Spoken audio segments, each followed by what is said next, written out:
Hello everyone, আসসালামু আলাইকুম। Welcome back to cookbook. আজকে আমি আপনাদের সাথে কোনো রেসিপি শেয়ার করতে যাচ্ছি না। আজকে আমি আপনাদেরকে শিং মাছ কিভাবে পরিষ্কার করতে হয় খুব অল্প সময়ে আমি আপনাদেরকে সেটাই দেখাতে যাচ্ছি। যারা রক্তশূন্যতায় ভোগেন, ডক্টর সবসময় তাদেরকে সাজেস্ট করে কবুতরের মাংস অথবা শিং মাছ অথবা মাগুর মাছ খাওয়ার জন্য।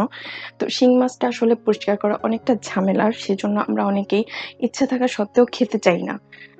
তো আজকে আমি আপনাদেরকে সেটা কিভাবে খুব অল্প সময়ে ম্যাজিকের মতো ক্লিন করে নেওয়া যায় বাসায়, তো আমি আপনাদেরকে সেটাই দেখাতে যাচ্ছি। তার জন্য আমি এখানে একটা পেঁপে নিয়ে নিয়েছি। পেঁপের খোসাটা আমি ছিলে নিয়েছি। এটা আমি ধুইনি, এটা ধোয়া যাবে না, না ধুয়ে ব্যবহার করতে হবে। এগুলাকে আমি এখন একটা ব্লেন্ডারের জাগে নিয়ে নিচ্ছি। আমি এগুলাকে এখন ব্লেন্ড করে নিব।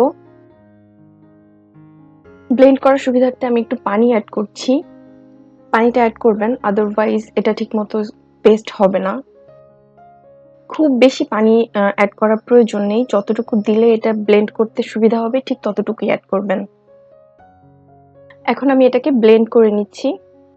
দেখুন আমি এভাবে ব্লেন্ড করে নিয়েছি। কিছুটা কি বলে ছাবা ছাবা টাইপ রয়ে গেছে। পুরো একদম স্মুথ করা কোনো প্রয়োজন নাই।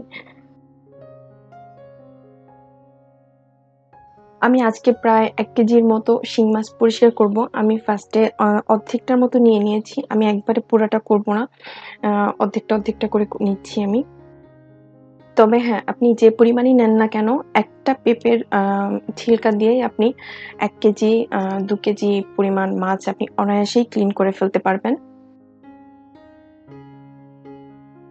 আমি এখন এখানে পেঁপের যে খোসার পেস্টটা করে রেখেছিলাম সেটা এড করে দিচ্ছি। আমি আরো এড করে দিচ্ছি ১ চা চামচের মতো ভিনেগার।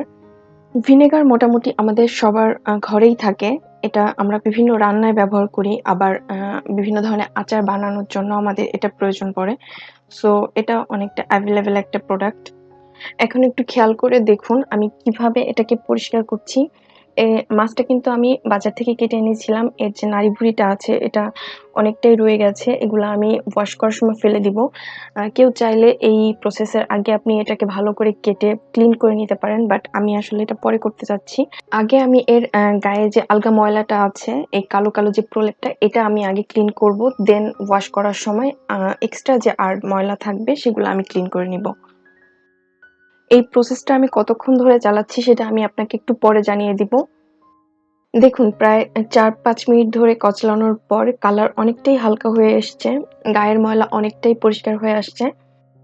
এভাবে আমি আরো ৩-৪ মিনিটের মতো এটাকে ভালো করে কচলে নেব।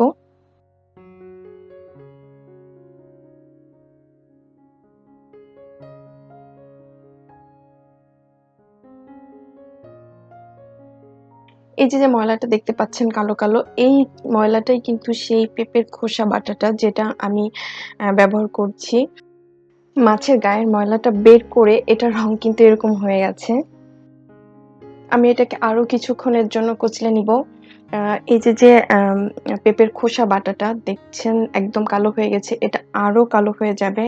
পুরো মাছের গায়ের যে ময়লাটা এটা বের হয়ে ওর সাথে মিশে যাবে এবং মাছটা পরিষ্কার হয়ে যাবে। তখন আমি এটাকে ফ্রেশ পানি দিয়ে ভালো করে ধুয়ে নিব। দেখুন ম্যাজিক না? একদম পরিষ্কার হয়ে গেছে মাছগুলো। আমি সব মিলিয়ে প্রায় ১০ থেকে ১২ মিনিটের মতো মাছগুলোকে কচলে নিয়েছিলাম এবং তারপরে ভালো করে ওয়াশ করে নিয়েছি ৩-৪ বারের মতো। আপনি চাইলে এই পর্যায়ে মাছটাকে কেটে রাখতে পারেন, বাট আমি এভাবে আস্তেই রেখে দিব। কজ আমি এখন এটা রান্না করতে চাচ্ছি না। তো খুব ইজি একটা ট্রিক্স শেয়ার করলাম। আজকের পর থেকে নিশ্চয়ই শিং মাছ খাওয়ার জন্য আর কোনো ঝামেলা পোহাতে হবে না। খুব ইজি ওয়েতে শিং মাছ পরিষ্কার করে রান্না করে ফেলতে পারবেন। আমার দেখানো এই ট্রিক্সটা যদি আপনাদের কাজে আসে, যদি ভালো লাগে তাহলে অবভিয়াসলি আমার চ্যানেলটাকে সাবস্ক্রাইব করবেন এবং আমার ভিডিওটাতে একটা থামস আপ দিয়ে দিবেন। ওকে, টাটা।